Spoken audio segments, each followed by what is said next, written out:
There they are. Is yours up yet? I don't know, I can't see. Yes, there. Well done. We showed them, didn't we? Fantastic. Matthew? Ah, there you are. Lunch in 5 minutes, so you better come and clean up. All right.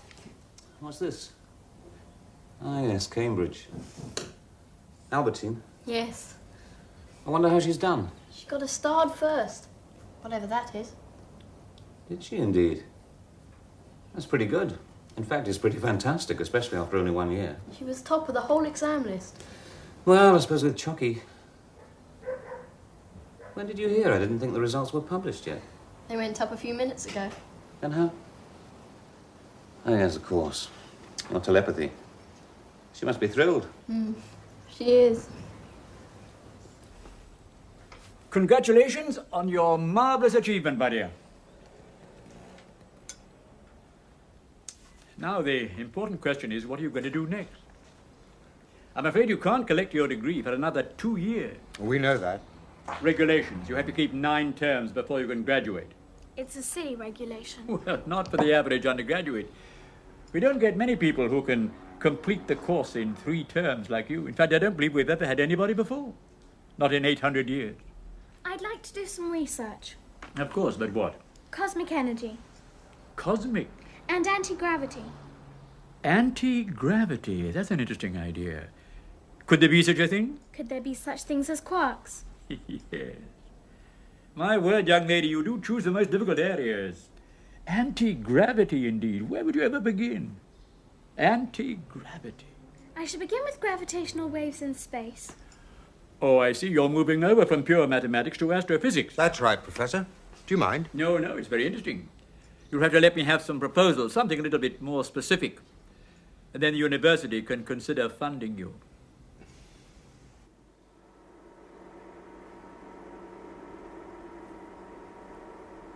What, Chocky?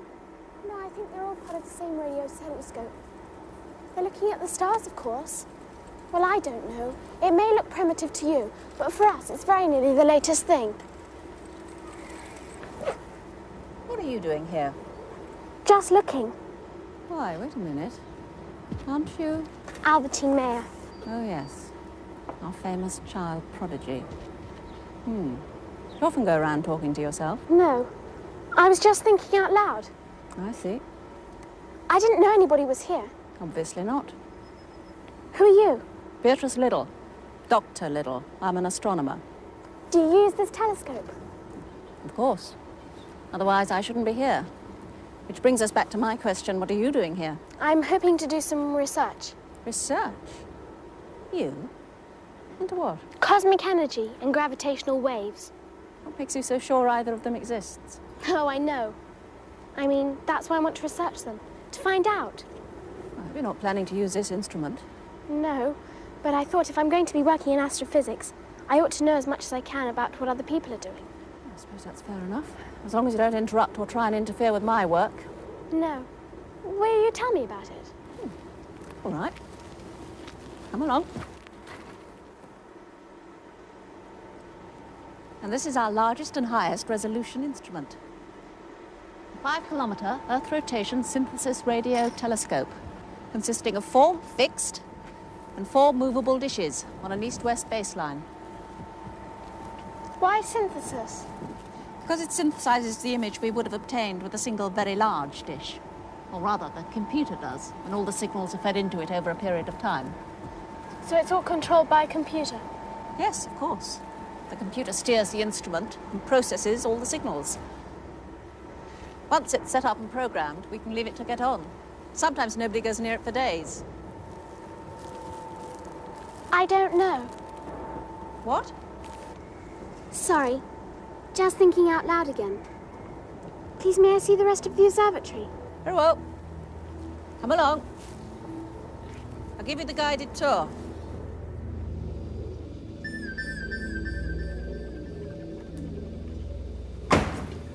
And this is the control room. The mainframe computer isn't here, of course. I'll show you that in a minute.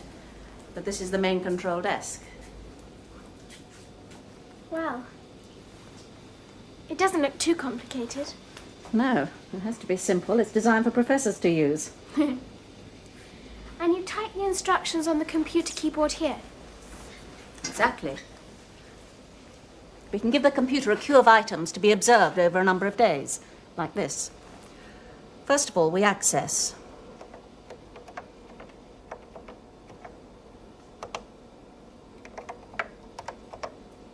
Track, that's what we want it to do.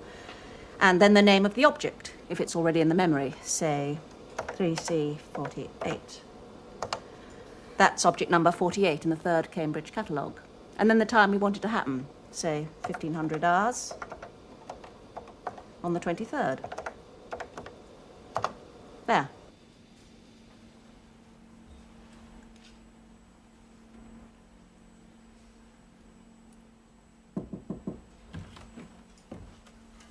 How are you getting on? Fine.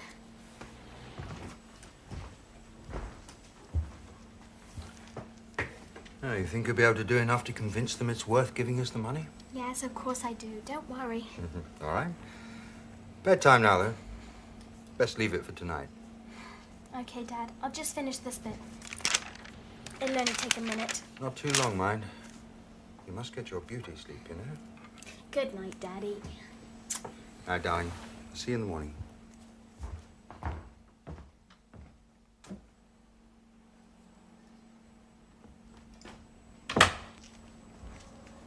Oh, Chocky.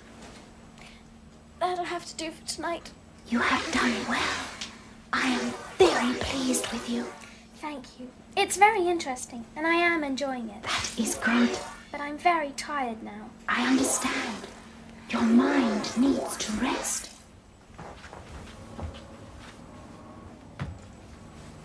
Albertine, Yes? that radio telescope, Yes? it is very primitive.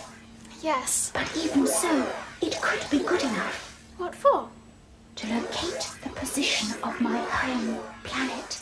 Do you really think so? That would be terrific. Yes, it would only be necessary to get into the computer which directs the telescope. I could do that through the phone line, if I knew the phone number and computer code. I know them. I read them this afternoon when Dr. Little was showing you around. Right. The number is 60290.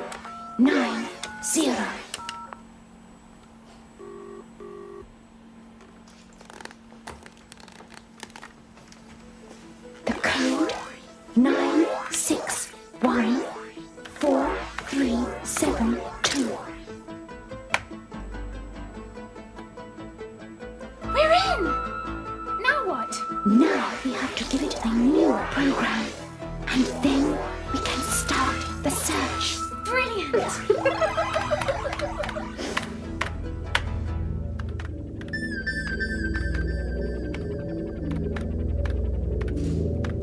Those are the right coordinates, Albertine. Let it search there.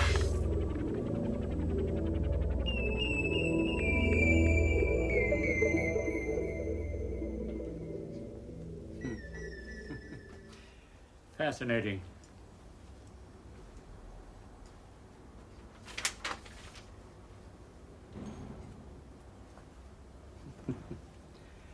Utterly fascinating. So you think it's an acceptable subject for research, Professor? Speaking for myself, I have no doubts. No doubts at all. Thank you. But you mustn't count your chickens, my dear. Is there something wrong? I'm not the only person you have to convince. There's a committee.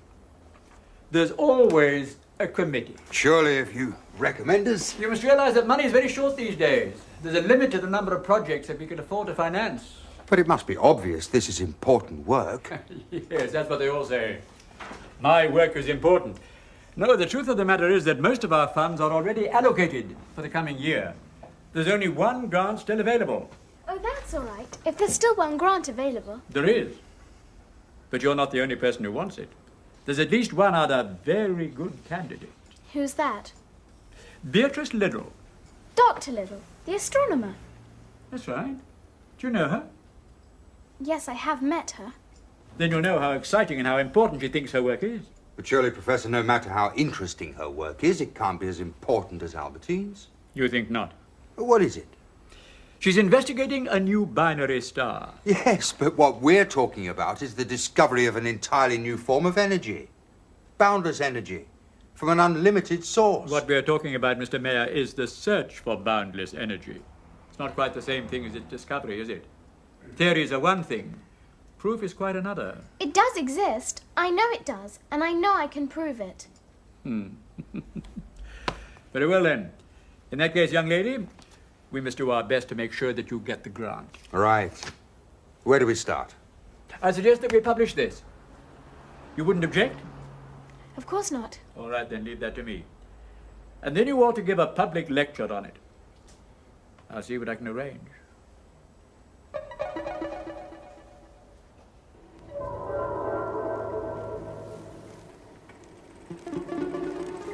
What on earth?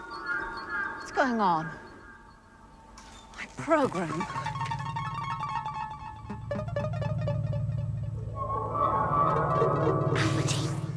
Albertine, What is it? look. I am looking. But I don't know what I'm supposed to be seeing. Signals. They are signals. Yes, I know that, Chocky. Radio signals. Yes, but they are special signals. Why? How? They are messages.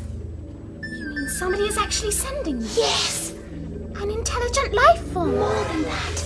Oh, this is very exciting for me. Why, Chocky? What is it? They are my people. One of our colonies. Chocky, that's brilliant. Brilliant. Yes. Oh, I'm so happy. So happy.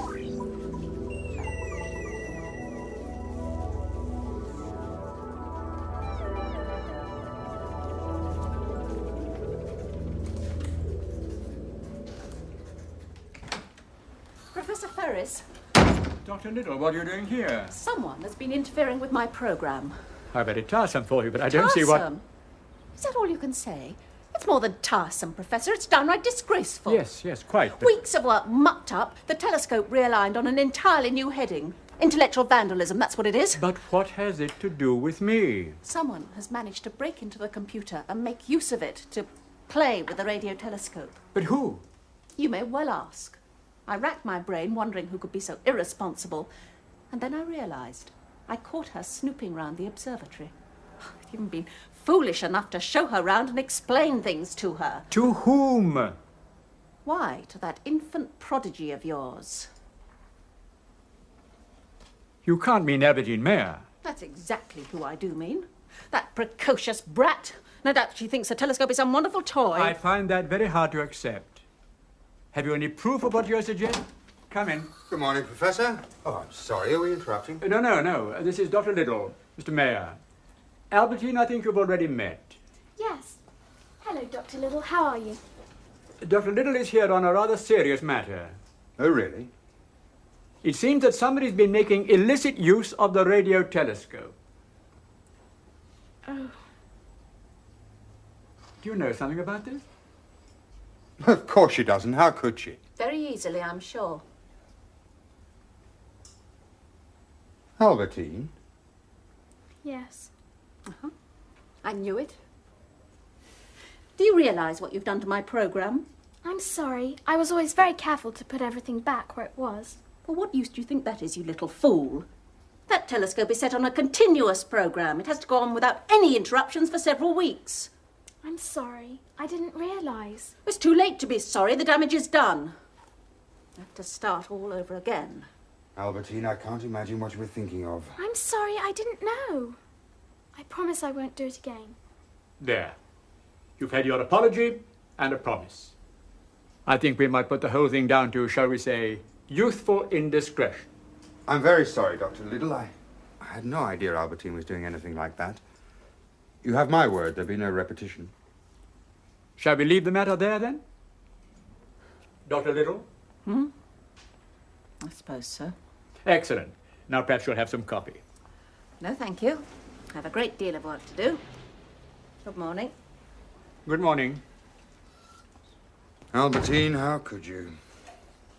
Well, I dare say it was only curiosity and no permanent harm has been done, so let's leave it there, shall we? Thank you. We have more important things to talk about.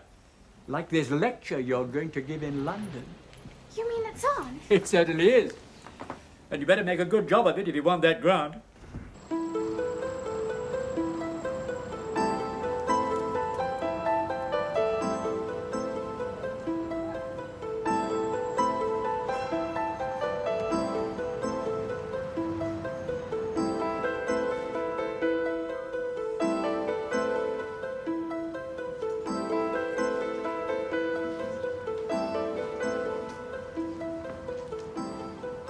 Congratulations. Thank you. I'm most impressed. You must have done a great deal of travelling. No, not exactly. Don't tell me they're painted from photographs. No. Well, They're really just impressions of how Matthew imagines the places. Oh, I understand. From what you've seen on films and television and so on. something like that, yes. In that case, I'm even more impressed. Quite remarkable. Albertine! Matthew, isn't this exciting? Hello, Mr. Mayor. Hello, Matthew. Well, you must be very proud. One-man show at your age? No prouder than you must be. Hello, Albertine. Congratulations on your results. Thank you, Mr. Gore. Of course, having Chocky around certainly helped.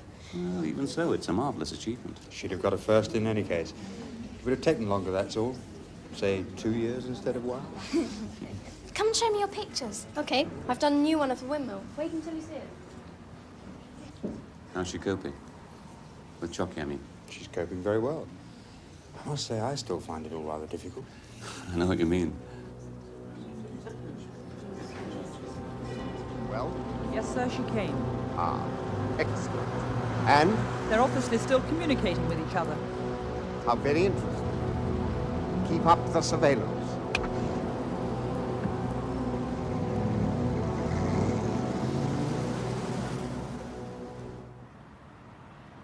The term cosmic ray is applied to elementary particles, usually protons, electrons, or nuclei of atoms, which travel through space at a velocity close to the speed of light.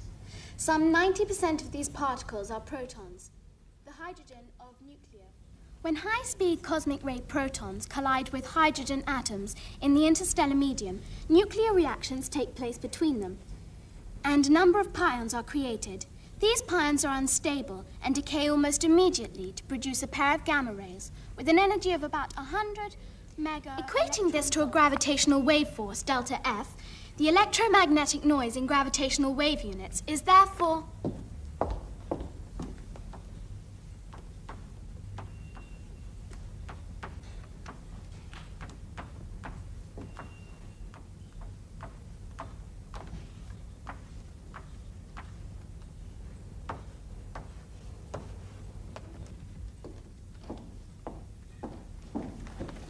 The aim of these experiments will be to identify and eventually collect gravitational waves from black hole events in galactic nuclei and stellar collapses, which are both impulsive sources and continuous sources such as binary stars, pulsars, in the Crab Nebula.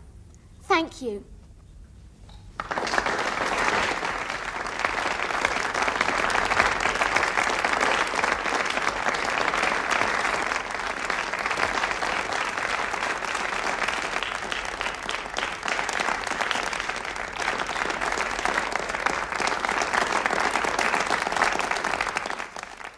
I enjoyed your lecture very much, Albertine, but I must say I found it rather theoretical.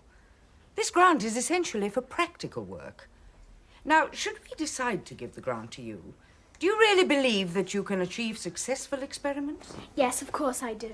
Well, well, fancy that now. I wish I could be so certain of success every time I started an experiment. Quite. Surely, Albertine, you can only say that you hope your experiments will succeed. No, I know they will. Nonsense, girl. Nobody can possibly say that. I can. Albertine, please.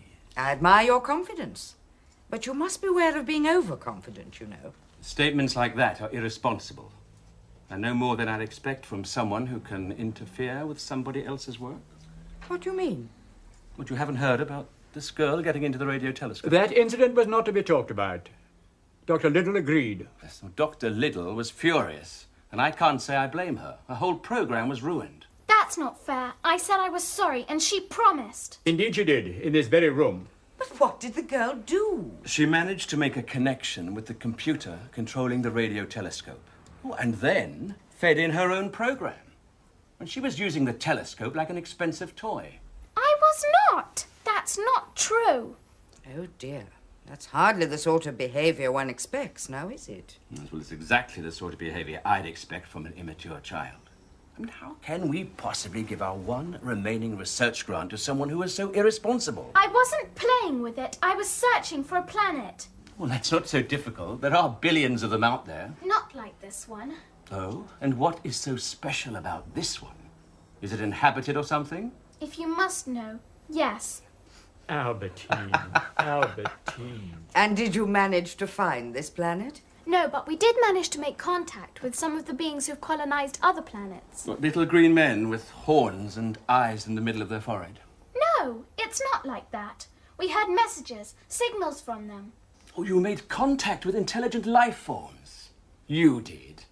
Something the world has been trying to do for centuries. I think I've heard enough. Thank you, Albertine. But you've got to believe me. It's true. I have a friend. From outer space?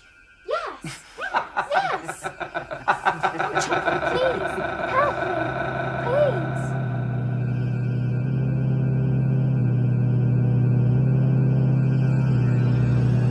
I am Albertine's friend. My name is Chocky.